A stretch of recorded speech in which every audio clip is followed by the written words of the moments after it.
अखिलेश मायावती को लेकर नरम है, लेकिन राम मंदिर प्राण प्रतिष्ठा को लेकर उन्होंने अपने तेवर दिखा दिए हैं। अखिलेश यादव ने कहा है कि किसी का कोई भगवान होगा, लेकिन उनके भगवान तो पीडीए हैं। अखिलेश ने भगवान राम यही है ऐसा कहा। जब भगवान का बुलावा आएगा तो वो दर्शन कर लेंगे, लेकिन उन्होंने वीएचपी अध्यक्ष आलोक कुमार को जानने से ही इनकार कर दिया और कहा कि वो किसी आलोक कुमार को नहीं जानते।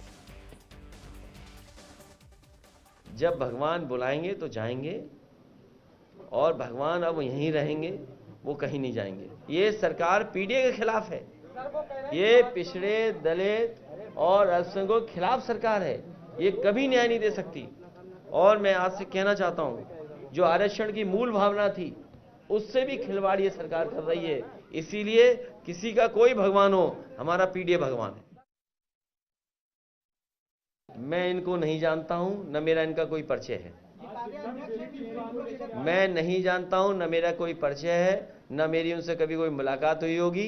जो परिचय वाले हैं, हमारे व्यवहार में यही माना जाता है, जो परिचय जिनका होता है वही एक दूसरे को व्यवहार देते हैं।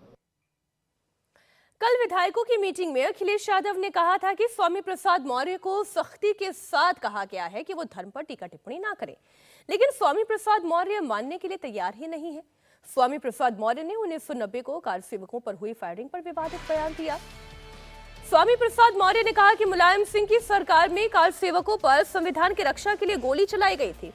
बड़े पैमाने पर अराजक तत्व तोड़फोड़ कर रहे थे, ऐसे में अमन और चैन के लिए सरकार को गोली चलवानी पड़ी थी।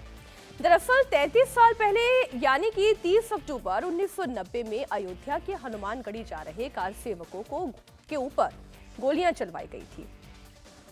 उत्तर प्रदेश में उस वक्त सपा सरकार थी और मुलायम सिंह यादव सीएम थे। कार सेवकों पर चलाई गई गोली में 5 लोगों की जान गई थी। जिसमें अयोध्या में राम मंदिर पर घटना घटी थी, वहां पर बिना किसी न्यायपालिका के निर्देश के, बिना किसी प्रशासनिक आदेश के बड़े पैमाने पर अराजक तत्वों ने जो तोड़फोड़ की थी, तत्कालीन सरकार ने संविधान की रक्षा के लिए, कानून की रक्षा के लिए, अमन चैन का कायम रखने के लिए उस समय जो गोली चलवाई थी, वह सरकार का अपना कर्तव्य था। सरकार ने अपना कर्तव्य निभाया था।